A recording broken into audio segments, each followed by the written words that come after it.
Yeah, what is the true essence of marriage in terms of faith? Yan. Oh, Faith, yeah. actually, faith is very important in marriage, you know.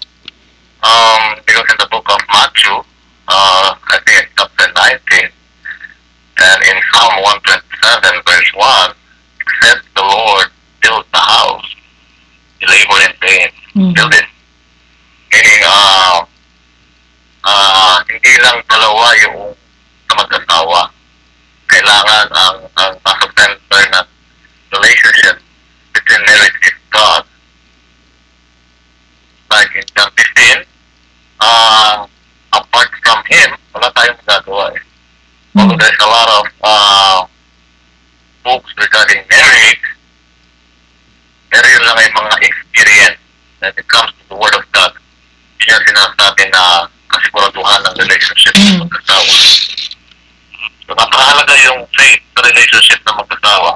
Dahil yung faith, yun ang nag-present sa atin na magkasama. Nag-present sa atin na magkaroon ng hindi magandang relationship. So, then faith changes everything. Hindi pinapaguhin yung character na isang tao. Meron tayong faith kay God. Kaya napakahalaga yung faith na relationship. Okay, thank you po. Thank you po, Pastor.